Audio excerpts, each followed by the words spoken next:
Okay, everyone, if we can settle down, please, and take our seats.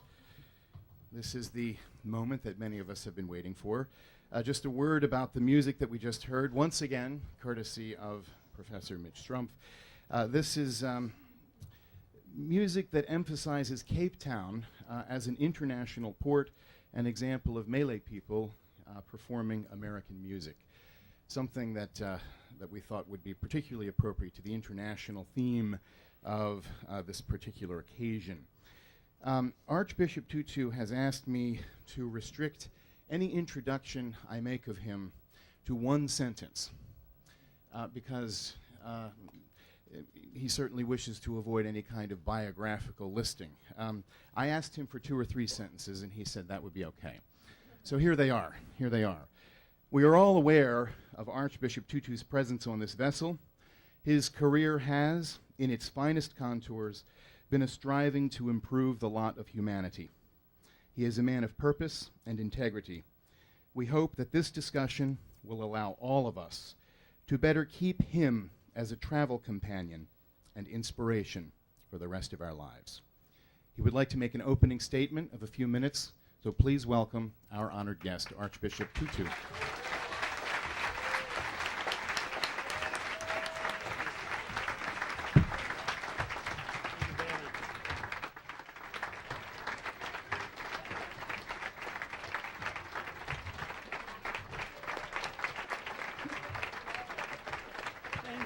Thank you.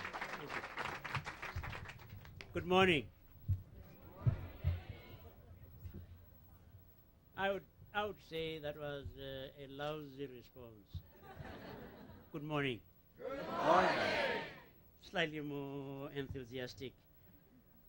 Thank you very much, Professor Murphy, for your kind introduction. It's great to be back, as I've been saying to 1 or 2 groups with whom we met. It's great to be back on semester at sea. My wife and I were on SS Universe in 1990-something. We can't quite recall exactly which of those years it was.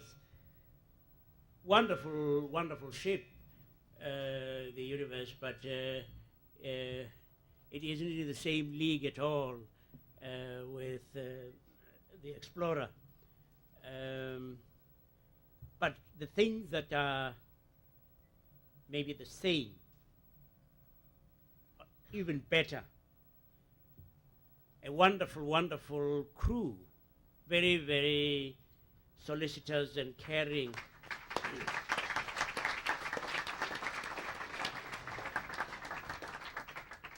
And then a faculty wonderfully scintillating in their brilliance, all of them, wonderful. I mean, it's a great privilege to be associated with them, even tangentially. I think they are just great guys and goddesses, and it's wonderful to be in their company. And then the students, beautiful, handsome, and very smart. But I'm very impressed with the caliber of students that one has had the privilege of meeting in so many places, and in this place, that some of you, it may not be all of you, but some of you will probably find this a life-changing experience, that you are not going to be ever the same again, that you are going to be looking at things from a different kind of perspective, that the experiences you have had of poverty and deprivation and injustice, for many of you, will be something that makes you begin to think again about your own orientation, about what are the things that you consider to be priorities. And Leah and I are very deeply thankful for the warm welcome that we've had, and there's a nice banner welcoming us. And one has to say that there are advantages in having the kind of complexion we have, since you won't see when we are blushing. And yeah, when people say the nice things that they do get to say, it's very good to remember. Just last week, Wednesday, I was in DC, and we were at a gala dinner, fundraising dinner for something called Youth Aid, and they have as their ambassador Ashley Judd. So there were all those kinds of people, Senator Lugar and people of that kind. Then on the following morning, I was sitting in the foyer, and I was dressed in my purple bishop's shirt with a collar and a big cross, and I usually wear a Greek sailor's hat, cap, and I was sitting in the foyer, and one of the clerks came up to me and he said, "You know, we've been getting a lot of inquiries from the media about the actress." And I said, "Yes." And you are, of course, you are a head driver, aren't you? And I said, she's upstairs and she's going to be coming down. So it's very good for the soul when people around say all those things, to know that there are others who think maybe you're just a chauffeur.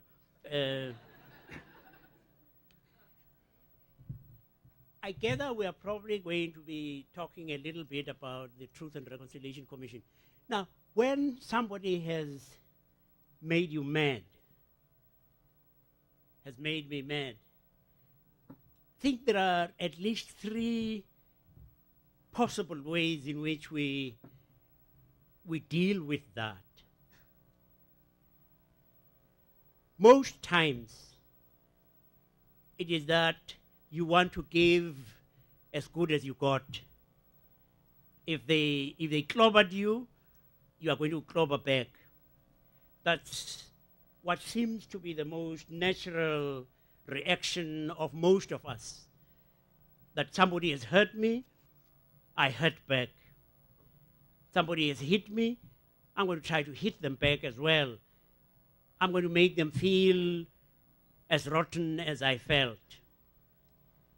And sometimes people have used a biblical quotation, an eye for an eye, and really actually misused it to mean that the Bible sanctions revenge, when the fact of the matter is that that particular biblical reference, far from justifying revenge, was actually trying to limit it. It was saying that if a perpetrator has, say, killed somebody, then the only person to be punished ought to be the perpetrator. You shouldn't then say anyone associated with that perpetrator is going to get it in the neck. And so what was really meant to limit revenge has now come to be used as if it were justifying a way in which we operate. But that's what we tend to do. You say, this person has hurt me, I am going to hurt them back and get and get even with them. And I think that that has been used, for instance, in the case of capital punishment, especially sort of in your country, that people say if you have committed homicide, then the way to sort it all out is for you to be executed. That's the one way. A second possibility is that you might say, let's forget about it. Or I try to forget about it. I try to, or you try to sweep it under the carpet. You say, let bygones be bygones. It doesn't matter, you know. But most of us know, actually, that quite frequently is not dealing with the situation adequately. If I've quarreled with my wife, we hardly do.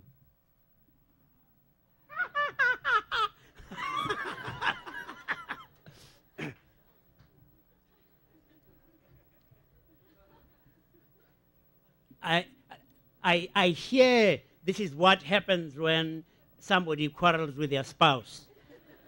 That you just try to paper over the cracks. You don't want confrontation. You might come back home with a bunch of flowers, a box of chocolates, and try and not sort things out. You know, I mean, he still presses the toothpaste tube in the middle. I mean, Why can't he?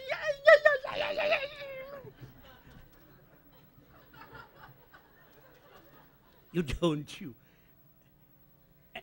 But what happens actually is that things build up. And then one day you have the mother and father of an explosion. And often over something that is actually quite insignificant. Because you didn't deal with the thing that was upsetting you. Because you didn't like confrontation. And you sort of have a blanket amnesty and say, let's forget about it. And you don't forget about it. And the wound festers. And then one day you are surprised at the enormous explosion that may be caused by something fairly insignificant. That's one way. Another way.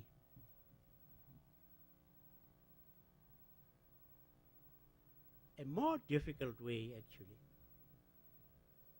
Isn't it strange?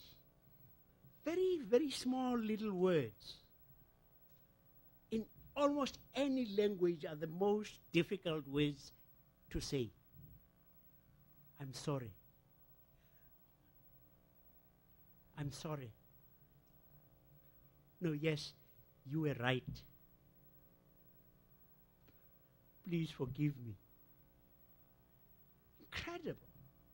That, I mean, those are words we find difficult to say even in the privacy of our bedrooms. And yet, if we were able to get there, it's an extraordinary thing how potent those words can be for helping a relationship grow, healing. And in a way, that is what we tried in South Africa.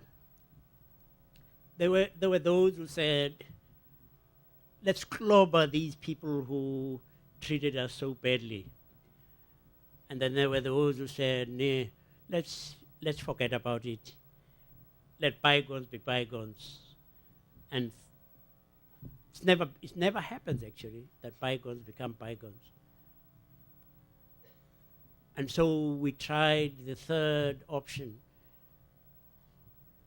the very difficult one of saying we want to look at the beast in the eye and acknowledge that there were those awful things that have happened. And sometimes, because it has already happened, some people might reckon that forgiving is easy. Forgiving is never easy, as each one of us knows.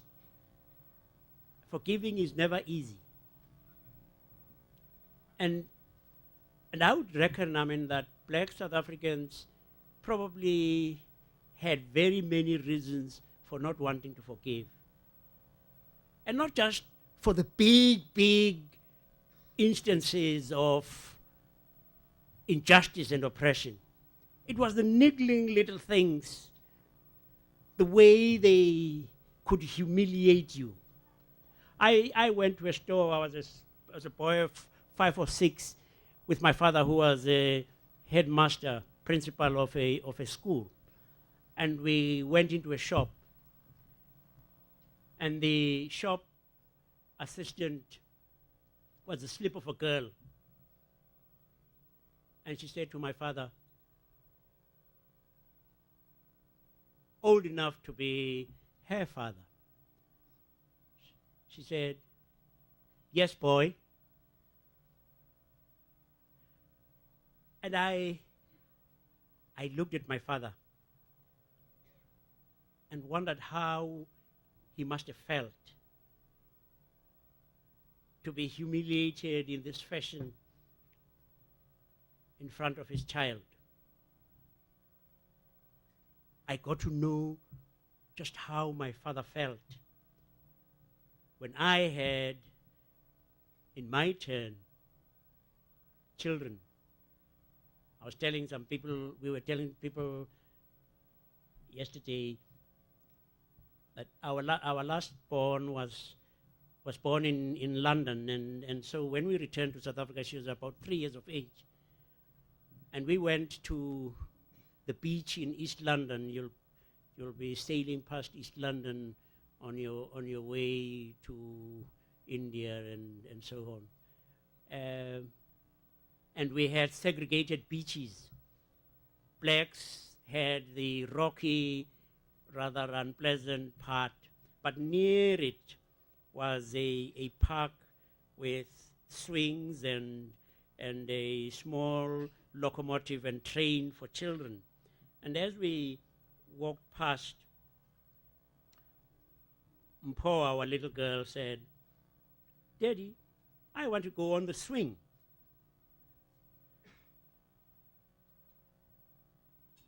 And I had to say, no, darling, you can't. And she said, why? There are children there playing, Daddy.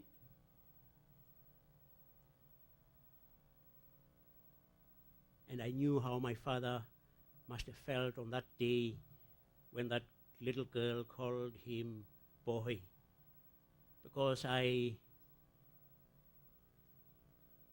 died inside a little bit, because I couldn't tell my child, you are a child, but you're not quite like other children.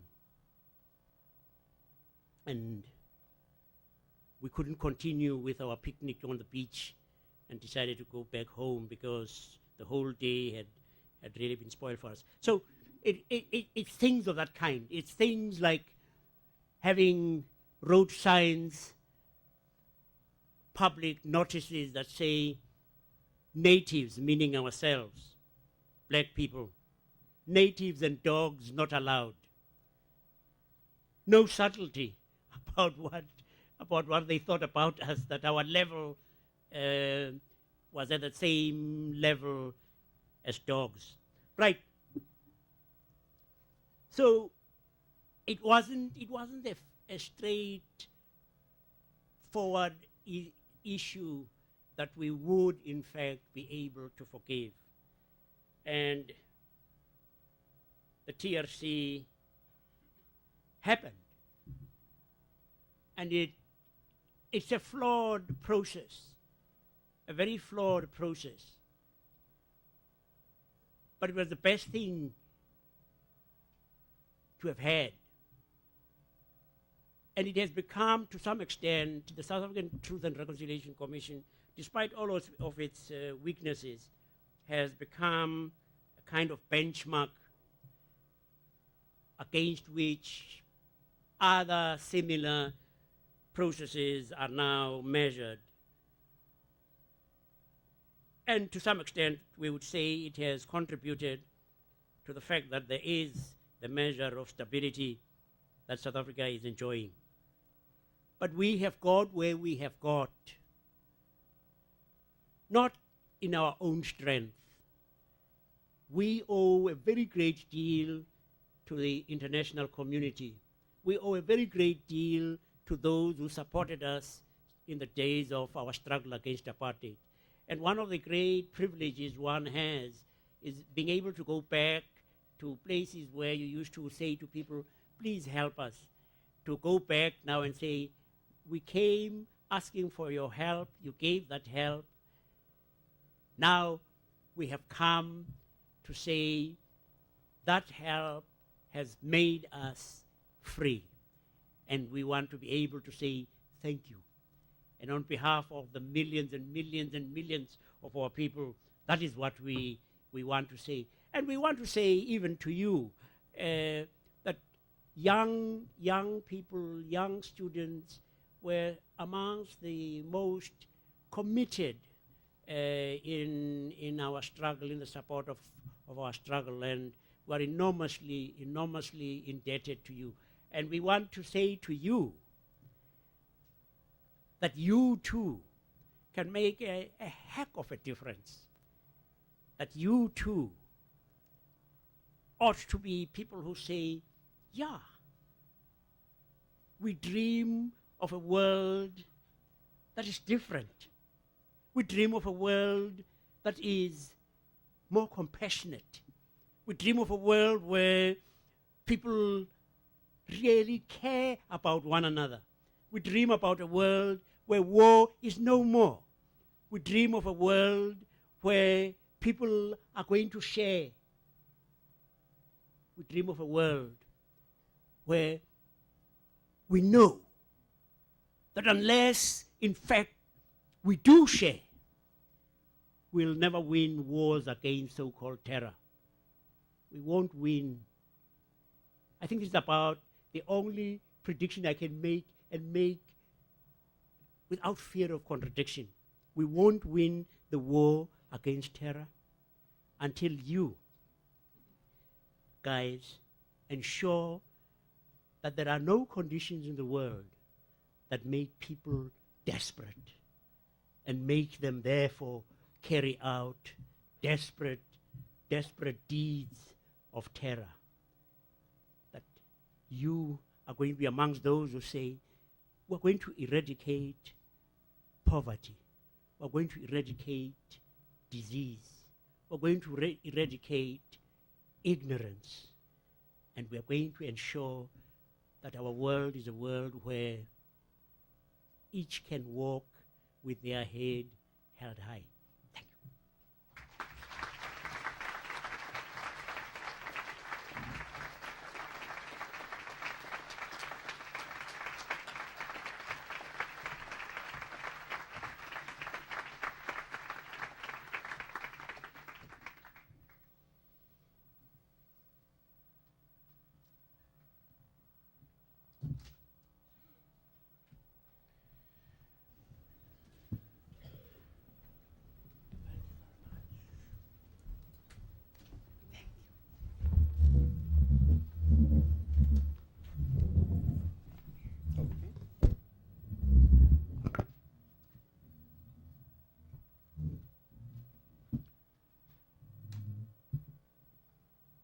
we got together and we thought about the best way to draw the largest amount of inspiration from Desmond Tutu's experience in his public career.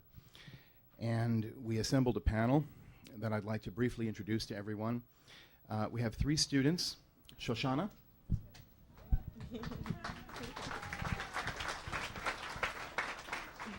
Tal,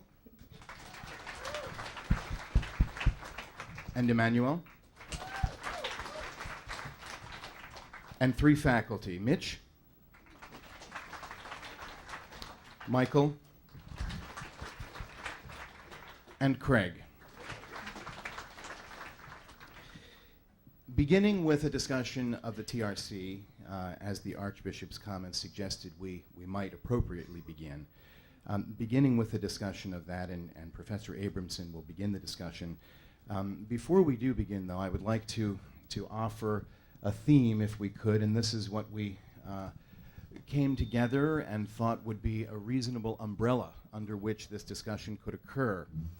And that is, how can this is our question, this is the panel's question, on behalf of the faculty, the staff, the students, everyone on the ship, this is our question to Archbishop Tutu. How can your private, public, and spiritual life illuminate our collective future? And this is the central idea under which the different questions that the panelists will put to the Archbishop will in fact occur. So one very brief announcement. After we are finished with our panel discussion, Dean Timmets would like everyone to remain in the room because he has an announcement that he'd like to make to the entire shipboard community. So we'd like to proceed then with the questions. And Professor Abramson, if you can begin, we'd appreciate it. Thanks.